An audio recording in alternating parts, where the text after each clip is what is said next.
اللہ الرحمن الرحیم۔ ایسے ہی سچے اور دلچسپ واقعات سننے کے لیے ہمارے چینل کو سبسکرائب کریں۔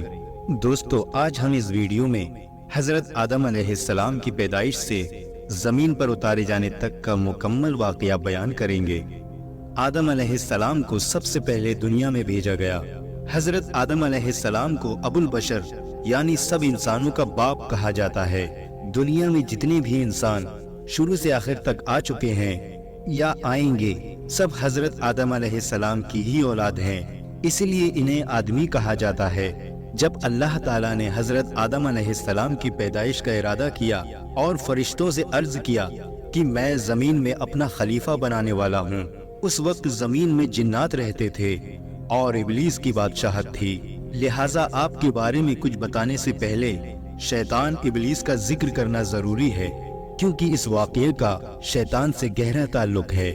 اللہ تعالیٰ نے اس مخلوق کو بہت ہی خوبصورت بنایا تھا اور شرافت اور بزرگی سے بھی نوازا تھا۔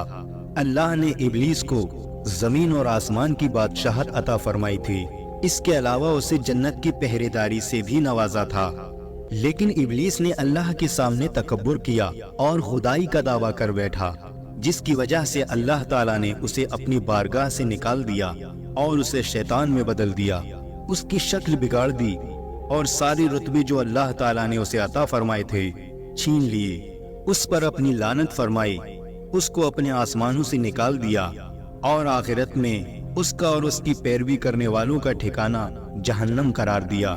دوستو، جانتے ہیں کہ شیطان ابلیس کون تھا؟ ابلیس فرشتوں کا سردار تھا اور جنت کے باغوں کی دیکھ بھال کرتا تھا۔ اس کو دنیا اور آسمان دونوں کی بادشاہت دی گئی تھی۔ فرشتوں کا ایک قبیلہ جنات سے تعلق رکھتا تھا، ابلیس انہی میں سے تھا۔ اس قبیلے کے فرشتوں کو آگ کی گرم لو سے پیدا کیا گیا تھا۔ یہ لو شعلے کی طرح نظر نہیں آتی، صرف محسوس کی جا سکتی ہے اور ساری گرمی اسی میں ہی ہوتی ہے۔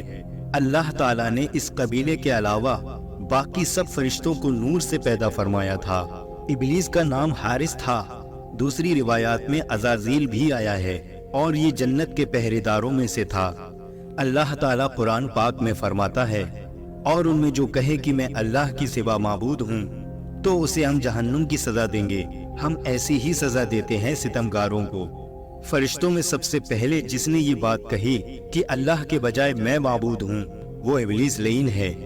اللہ تعالیٰ نے قرآن پاک میں ایک جگہ ارشاد فرمایا ہے، اور یاد کرو جب ہم نے فرشتوں کو حکم دیا کہ آدم کو سجدہ کرو تو سب نے سجدہ کیا سوائے ابلیس کے، منکر ہوا، غرور کیا اور کافر ہو گیا۔ آخر ابلیس کو ایسا گھمنڈ کیوں ہوا کہ وہ اس نے نہ صرف اللہ کا حکم ماننے سے انکار کیا بلکہ خدائی کا دعویٰ بھی کر بیٹھا۔ زمین پر انسان کی تخلیق سے پہلے جنات آباد تھے۔ ایک بار انہوں نے زمین پر فساد پھیلایا، ایک دوسرے کو قتل کیا اور خون بہایا۔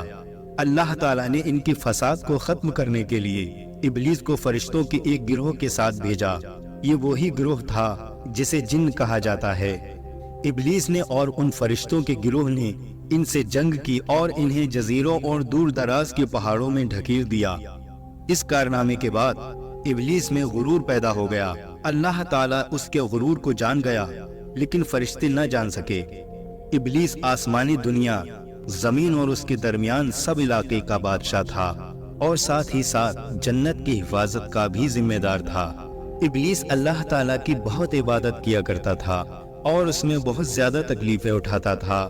اس وجہ سے وہ خود پسندی کا شکار ہو گیا اور اپنے آپ کو بہت بڑا اور اونچی مرتبے والا سمجھنے لگا، اور آخرکار اس نے اللہ تعالیٰ کے سامنے بھی اپنے گھمنڈ کو ظاہر کر دیا۔ جب اللہ تعالیٰ نے آدم علیہ السلام کو پیدا فرمایا تو فرشتوں کو حکم دیا کہ آدم کو سجدہ کریں۔ سب نے حکم کی تعمیل کی، لیکن ابلیس نے انکار کر دیا اور اللہ تعالیٰ کی نافرمانی کی۔ اللہ تعالیٰ تمام بھی جانتا ہے۔ ابلیس سے سوال کیا، تجھے کس چیز نے آدم کو سجدہ کرنے سے روکا؟ اس نے جواب دیا، تو نے مجھے آگ اور آدم کو مٹی سے پیدا کیا ہے۔ شیطان کا جواب تکبر اور جہالت والا تھا۔